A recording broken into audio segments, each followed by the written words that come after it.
अब आता है संबंध, मानव संबंध 7 रूपों में। ठीक है, तो हम इस पर थोड़ी चर्चा कर लेते हैं कि 7 है कि 8 भी हो सकता है, कि 9 भी हो सकता है, कि 6 भी हो सकता है, कि 4 भी हो सकता है ना। ये तो एक बार लिख दिया गया है, तो इसका मतलब है कि 7 ही होते होंगे, या 6 भी उसमें काम चल जाएगा, या 5 में भी काम चल जाएगा, या 4 में काम जाएगा। तो संबंध है क्या चीज? संबंध किसी पूरकता का नाम है। और ये पूरकता हमारी बनाई है या अपने आप है? तो जैसे हवा और पानी का संबंध है, या पेड़ और पानी का संबंध है, पेड़ और हवा का संबंध है, ये हमारा बनाया नहीं पहले से ही। वैसे ही कुछ संबंध अपने आप बनते हैं। जैसे एक छोटा बच्चे का जन्म हुआ, तो जन्म होते समय वो सबसे असहाय है बेचारा, अपना भोजन नहीं कर सकता, सो नहीं सकता, सुरक्षा के लिए असहाय है। तो वो उसको भी चाहिए कि कोई उसको सुरक्षा दे, कोई उसको पोषण दे। तो उसकी 2 अभी आवश्यकता है, 2 प्रकार की पूरकता उसको चाहिए, नहीं तो वो समाप्त हो जाएगा। तो ये 2 पूरकता का 2 अलग अलग नाम है। पोषण वाली पूरकता का एक नाम है, उसका नाम है माता। संरक्षण वाली पूरकता का एक नाम है, उसका नाम है पिता। तो जिसको हम संबंध बोल रहे हैं, वास्तव में ये कोई पूरकता है, ये कोई क्रिया है। क्रिया है मतलब आदान और प्रदान है। तो बच्चा जैसे माँ का दूध पीता है, तो वो बच्चा ले रहा है, माँ पिला रही है, दोनों का भागीदारी है उसमें, दोनों की पूरकता है, तब वो एक संबंध है। बच्चा नहीं पीना चाहेगा तो भी माँ संतुष्ट नहीं होगी। माँ पिलाना चाहेगी, बच्चा नहीं पीना चाहेगा, या उल्टा, माँ नहीं पिलाना चाहेगी और बच्चा पीना चाहेगा, तो भी संतुष्टि नहीं। तो ये एक प्रकार का सेट हुआ है ना, पूरकता का एक प्रकार।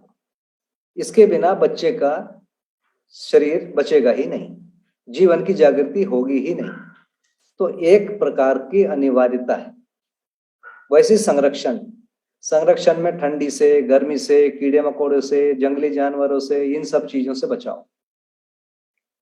दूसरा, अमानवीयता से भी बचाओ। बच्चे को जोर जोर से बोल दो तो बच्चा रोने लगता है, घबरा जाता है, आखिरी तक उसको बीमारी बनी रहती है। तो इस प्रकार के जो खतरनाक जो चीजें हैं, सिचुएशन है, इससे भी बचा कर रखना। ये 2 प्रकार की पूरकता हमको बिल्कुल दिखता है कि बच्चे को चाहिए। इससे कम में बच्चा जी ही नहीं सकता, उसकी जागृति संभव ही नहीं। तो इन दोनों पूरकता को हम पहचान लें। एक तो ये हो गई पूरकता। इसके बाद आता है कि जैसे बच्चा थोड़ा सा बड़ा हुआ, आप देखेंगे कि बच्चा अपने से बराबर वालों के साथ या थोड़े से बड़े वालों के साथ खेलता है। बच्चा अपने माता पिता के साथ थोड़ा समय रहता है, जैसे ही उसको थोड़ा भय दूर होता है, उसको कोई दूसरा खिलौना अपने जैसा चाहिए। एक एकदम अनिवार्य चीज, ये अपने आप। एक बच्चे को नहीं, आप किसी भी बच्चे को उठा के देखो, 100 में 99.9 बच्चे ऐसे मिलेंगे। तो ये क्या है? उसको एक पूरकता और चाहिए जो अपने हम उम्र जैसे लोग हैं उनको चाहिए। उसके बिना उसका कोई आगे की गति नहीं है। और वो कुछ देखता है, दूसरा भी वैसे ही देख रहा है क्या, उसको वो जांचता है। वो कुछ समझ रहा है, उसको भी दूसरा कर रहा है क्या, वो कुछ, ये एक प्रक्रिया उसमें चलते रहती है। तो ये एक तीसरी चीज है, इसको भाई या बहन कहते हैं। ये एक पूरकता अनिवार्य है, अकेला बच्चा जी नहीं सकता। ये 3 पूरकता उसको परिवार के भीतर मिलती ही मिलती है, इसको चाहिए। अब इसके बाद थोड़ा सा बड़ा होगा तो बच्चे को कुछ ना कुछ और समझने की जरूरत होती है। वो चांद को देख के पूछता है वो क्या है, तारा को देख के पूछता है ये क्या है। हर एक समय में बच्चा 2 साल 3 साल का होता है, हर चीज पूछते रहता है ना। मुझे लगता है कि 3 साल तक जो बच्चे हैं अपने परिवार में जितने सामान है, वो सारे सामान को पहचानते हैं। पंखा है, फ्रिज है, कूलर है, टीवी है, जो है उसके घर में, लगभग सब चीज को पहचानते हैं। मैंने उसने पूछा है, कई शब्द हैं जो एब्स्ट्रैक्ट है एकदम, उसको भी पूछ लेता है इसका मतलब क्या है।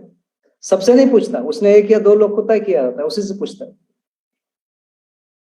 तो एक उसमें शिक्षा या जिज्ञासा को पूरी करने वाली कोई चीज होती है। तो ये 4 चीज जो है, एक बच्चे में 2-3 साल तक हमको बहुत सारी चीजें दिख जाएगी। तो वो भी एक संबंध, एक पूरकता है जो उसको जिज्ञासाओं को पूरा कर। तो ये हुआ, ये पूरकता, ये अस्तित्व सहज है, हमने नहीं बनाया, ये है। ये 4 प्रकार की पूरकता है। वैसे ही एक समय के बाद अब बच्चे का मन नहीं होता है कि माता पिता से कुछ लूं, उसका मन है कुछ कुछ कमाओ, कुछ दूं मैं।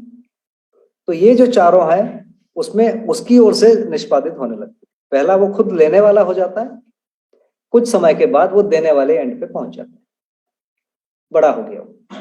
तो ये चार और हो गए। तो ये 8 चीजें तो हमको दिख ही रही है, लेने और इसमें। तो इनको हम लेने देने वाले को मिला के हम एक संबंध का नाम दे रहे हैं।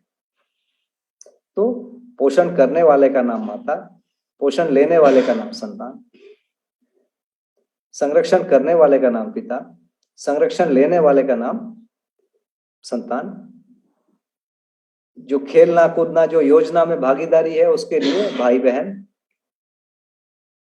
और समझने वाले का नाम शिष्य, समझाने वाले का नाम गुरु। इस प्रकार की पूरकता मानव परंपरा में अनिवार्य है। तो ये बड़े तक हो गया। एक और चीज होती है कि जैसे हमको एक शरीर मिला है, उसके कारण हम जीवन को, जागृति को, समाज को समझ रहे हैं, प्रमाणित करने की कोशिश कर रहे हैं। ये जो चीज है एक समय में हमको भी इसकी जरूरत पड़ती है कि हम भी ये शरीर को बनाएं। इस प्रकार की जो प्रवृत्ति है, इसके लिए जो पूरकता है उसको पति या पत्नी संबंध कहते हैं। संतान को प्राप्त करना और उसका पालन पोषण करना, जैसा हमको किसी ने किया है। इस प्रकार की जो प्रवृत्ति है इसका नाम है पति और पत्नी का संबंध। ये हमको एक और प्रकार मिल गया। इसके बाद व्यवसाय के लिए बहुत सारी पूरकताएं। जैसे मैं अपने कपड़े नहीं सिल पाता हूं, कोई मेरा कपड़ा सिल देता है ना। मैं जूते नहीं बना पाता, कोई जूते बना देता है। मैं गाड़ी में जाता हूं तो कोई मेरे को गाड़ी में ले चला जाता है। मैं मकान नहीं बना पाता, कोई मकान कहता है, कोई बिजली का सामान। ऐसे बहुत सारी हमको आवश्यकता होती है व्यवसायिक चीजों की, उसके लिए कुछ पूरकता होती है और ये पूरकता अनिवार्य है, और बदले में मैं भी किसी का कुछ कर देता हूं। तो इसको एक प्रकार का संबंध कह रहे हैं, इसको कहते हैं साथी और सहयोगी संबंध। इसके अलावा व्यवस्था के आधार पर एक प्रकार का संबंध होता है। जैसे हमारे गांव में हम रहते हैं तो ये नियम बना है कि भैया रोड खुदेगा, अभी आप 2-4 दिन तक इधर गाड़ी से नहीं जाओगे, पैदल जाओगे। कोई हमको बोलता है तो हम बोलते हैं ठीक है भैया कर लो। तो वो एक प्रकार का व्यवस्था बनाने के लिए बड़े स्तर पर एक प्रकार का कार्यक्रम चलता है, इसको व्यवस्था संबंधी कहते हैं। तो इस प्रकार से ये 7 संबंध हम देख पाते हैं। 4 संबंध बता दिया परिवार के अंदर जो सीखने और सिखाने को लेकर, ये 4 हुए। पति पत्नी वाला 5वां, साथी और सहयोगी वाला 6वां व्यवसाय के आधार पर, और ये व्यवस्था के आधार पर ये 7वां। इस प्रकार के ये 7 प्रकार की पूरकता होना ही है, इससे कम में समाज नहीं बनेगा, है ना। इसमें से पति और पत्नी वाला जो संबंध है वो अनिवार्य नहीं है, बाकी तो अनिवार्य है ही है। किसी एक व्यक्ति के लिए अनिवार्य नहीं है, समाज के लिए यह संबंध भी अनिवार्य है। समाज में ये संबंध होंगे ही।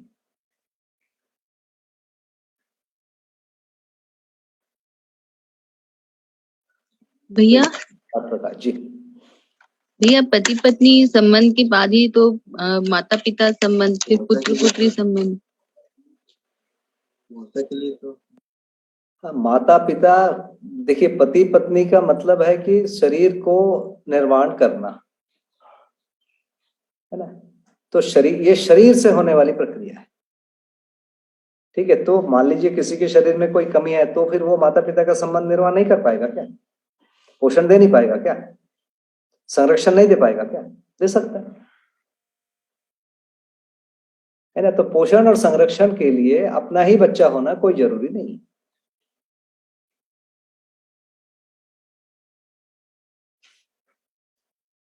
तो मानव परंपरा में तो ये रहेगा, समाज के स्तर पर तो पति पत्नी संबंध अनिवार्य है, लेकिन किसी व्यक्ति के साथ ये हो सकता है अनिवार्य न हो।